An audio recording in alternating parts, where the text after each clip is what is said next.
You noticed in the bulletin, sermon title was Commissioned, and we intended just to continue with our study of John. I don't want to do that this morning. I want to linger here at the Lord's table.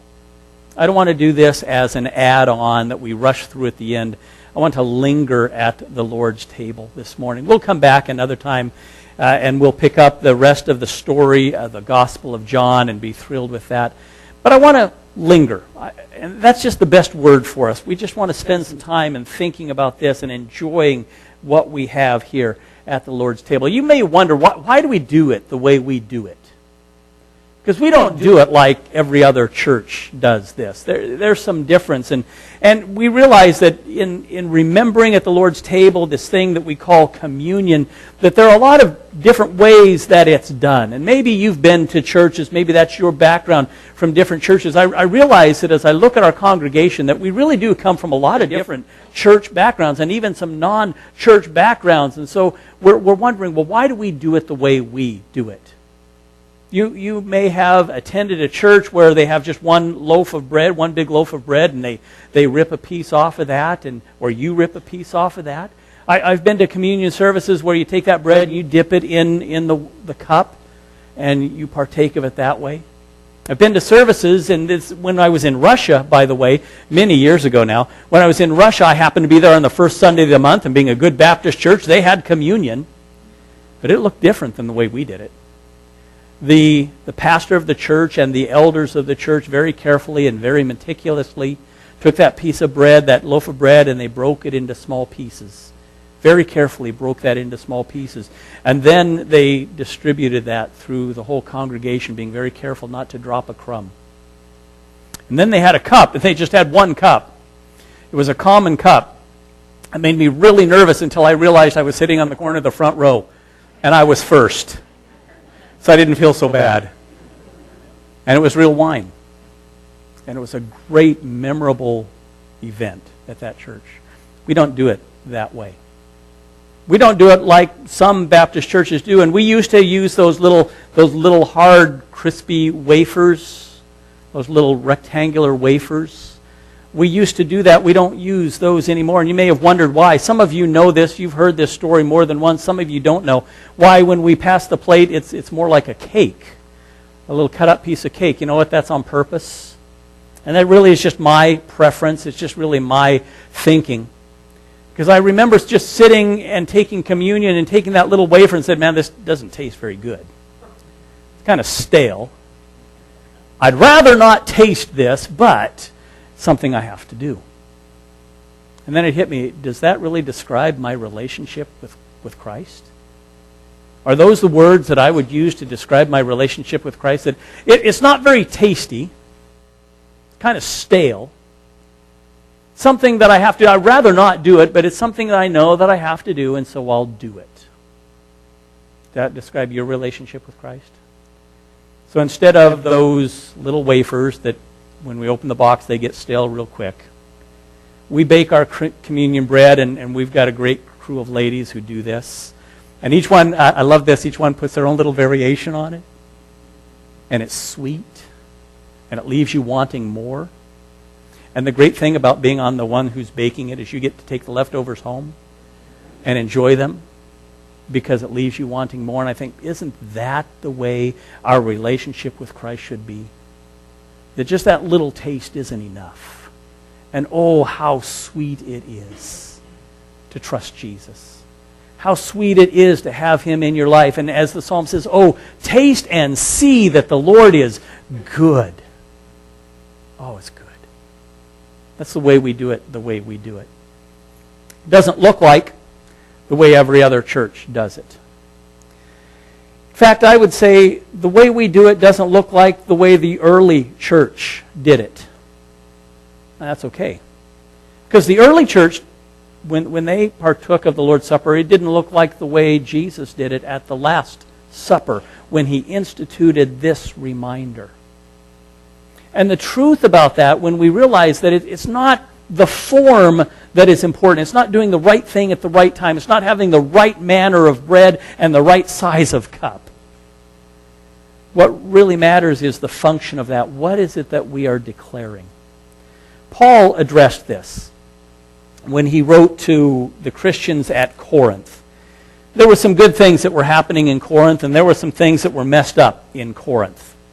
And in his letter, Paul begins to address some of these things that they had messed up, and some of these things that they had become lazy about, and some of these things that they had corrupted. One of the things that he addresses in 1 Corinthians in chapter 11, he talks about their gathering together. He says, now I'm not going to praise you that you're continually gathering together, because when you gather together, there's division among you. You're not loving each other the way you need to love each other. And then he begins to address this idea of communion. Listen how he describes the problem. Therefore, when you meet together, it is not to eat the Lord's Supper.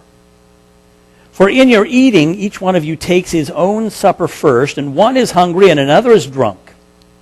What? Do you not have houses in which to eat and drink? Or do you despise the church of God and shame those who have nothing? What shall I say to you? Shall I praise you in this? I will not praise you. And then he goes on to explain, for I received from the Lord which I also delivered to you, that the Lord, in the night in which he was betrayed, took bread, and when he had broken it, he gave thanks. And he said, this is my body, which is for you. Do this in remembrance of me. And in the same way, he took the cup also after supper, saying, this cup is the new covenant in my blood. Do this as often as you drink it in remembrance of me. For as often as you eat this bread and drink this cup, you proclaim the Lord's death until he comes. And there's more to the instruction we'll look at. But we just kind of grab a hold of this picture and understand what was happening. That the way they did it doesn't always look like the way we do it. The indication is that when they would get together to celebrate the Lord's Supper, it was a full meal. Now, it didn't look like what Jesus had initiated at the Last Supper, because what Jesus was doing with his disciples at the Last Supper was really the Passover meal. And Paul doesn't instruct them to go back and recreate the Passover. In fact, he doesn't even touch on that truth. He says, I'm going to give to you what was given to me, that the Lord, the same night that he was betrayed, even while he was being betrayed, he took bread. He said, here's the important part. It's not the Passover meal for you, because you're not Jewish. Now, it's good for us to go back and be reminded of that and understand the richness of that. And by the way, Mike Ginsburg's class, Jesus, the Jewish Messiah, out in the Sunlight Center every Sunday morning, going to touch on some of those richness things of how Jesus is the answer of all those things that we see in the Old Testament. But Paul says you don't have to go there. Here's what you need to remember, that Jesus took bread and he said, this is my body. So when they would get together, it was a full meal, and the indication is that, of course, in this early church, there was a wide variety of economic condition. There were the rich and there were the poor, there were slave owners and they were slaves, all meeting together as a fellowship. And those who had would bring a lot, and those who had a little would bring a little, and they would come and share their, you know what it is? Potluck. Potluck. I knew they were Baptists. And they would come, but in the course of time they'd corrupted that. Paul says, here's what's happening. You're not waiting for each other. You're coming and you're eating your own dinner. You bring your meal and you sit down and eat your meal, and those who haven't had anything that they could bring are left out. And you're not waiting for each other, and it's really not a love feast. It's not an agape feast, as it came to be known. And some of you are using it as an excuse for gluttony and drunkenness, an excuse for excess, and it has nothing to do with what God had indicated. So Paul says, let me spell it out for you again. It's what I received. It was told to me that that same night that the Lord was betrayed, he took bread. When he had broken it, he gave thanks and he said, this is my body. Do this in remembrance of me. And then he said, in that same way, he took the cup. He said, this is the new covenant in my blood. As often as you do this in remembrance of me. This is really what it's about. It's not about the right form. It's not about having the right type of bread or the right size of cup. It really is that reminder. Jesus said, this is my body. And what does that remind us? It's just a simple statement, but a world of truth in that statement. This is my body. Now, there are some traditions that say that that bread miraculously becomes the body of Christ. I think it's just much simpler than that. Jesus said, this reminds you that I had a body, and it was given for you. And when we understand that truth that Jesus said, I had a body, we pull into that incredible truth that he really is the eternal, self-existing God who set aside the glory of heaven and took on human flesh for us, that the Word became flesh and dwelt among us. And he dwelt among us for this specific purpose, that he would go to the cross for us. So when we take that bread, that little piece of bread, and we say, this reminds us, it's a reminder of his body, we are reminded of that whole incredible truth that God became man so that he could go to the cross for us. And why did he go to the cross for us? Because that was the only way to deal with our sin.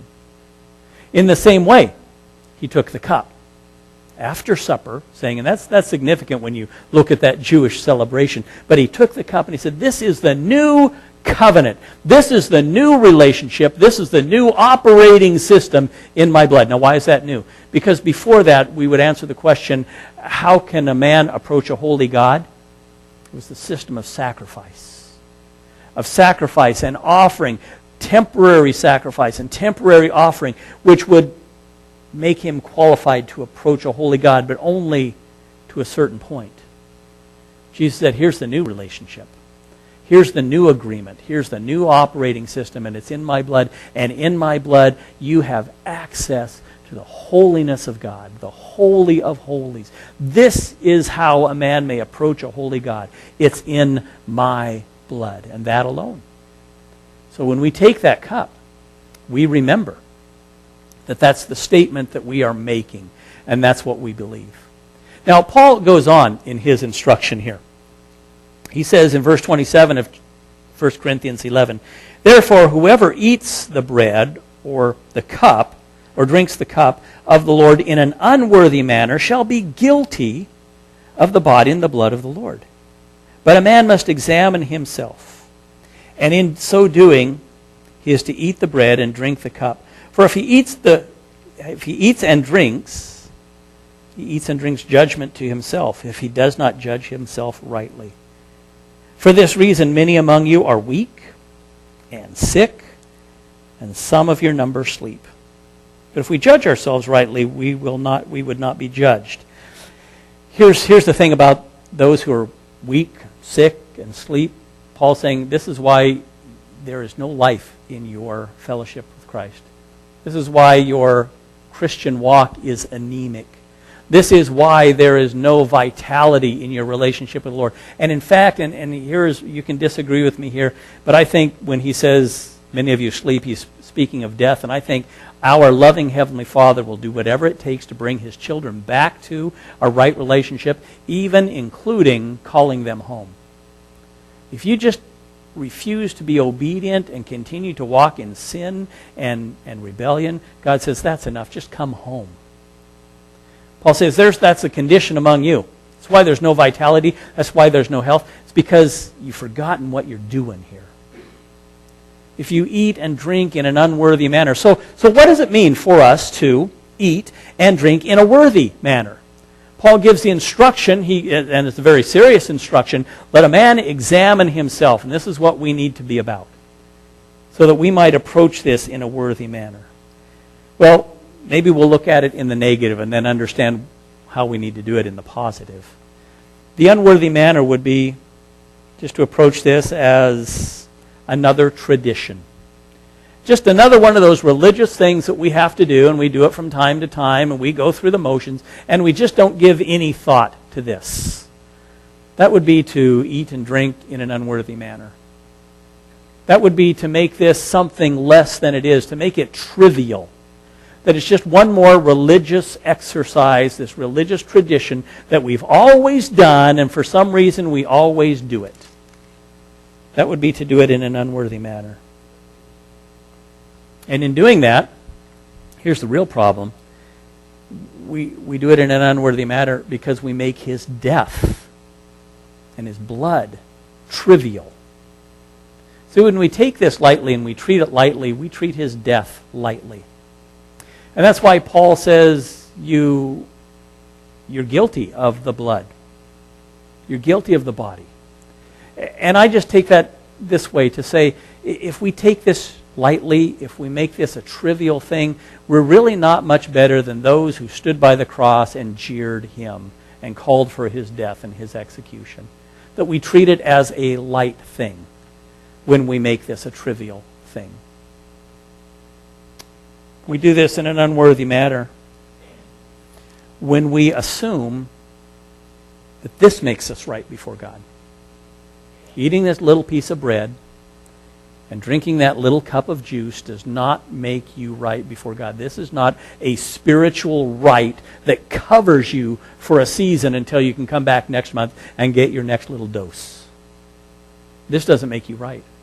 And if you're assuming that eating a piece of bread makes you right before God, then you've made trivial what Christ accomplished at the cross. This doesn't make you right, but it reminds you of what did make you right.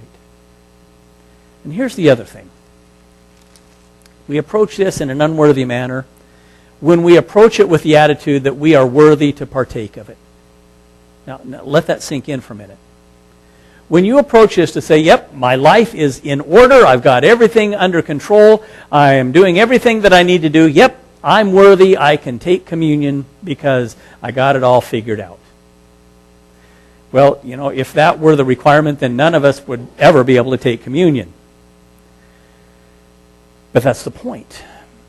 You know what is the worthy manner? It's the person who comes to say, you know what, I am so unworthy of what Jesus did for me. I don't deserve it. I can't repay it. I don't understand why he would do that for me, apart from his love. But I'm glad he did it for me. You know what? This is for the one who recognized that their sin was odious before God. And they needed something. They don't have it figured out. I don't have it figured out. You don't have it figured out. But God has got it settled for us. That's the worthy manner. So this morning, as we approach this, as you take this bread, you are remembering and you're making the statement, the eternal self-existing God took on a body for you, for this purpose, to go to the cross. And you're making the statement that you believe that's absolutely true. And then when you take that cup, you're making the statement also to say it was his shed blood and nothing else that brought you into the new relationship with God. It's our new operating system. We can approach a holy God because of his blood and his blood alone. Don't do that lightly. Don't do that lightly. Now our practice and our invitation is always this. If you are a follower of Jesus, and you've come to understand that his blood was shed for you, this is your celebration. You might be a member and attender at a different church, but this is for you also. So we invite you to join with us as we make that statement together. We're going to distribute the bread. Let's wait until everybody's been served. As you're doing that, just take some time to reflect on that, to realize that you are unworthy, but God's got it settled. We'll pray and then we'll all partake of that together. Let's have our deacons come to the front as we begin to distribute these elements.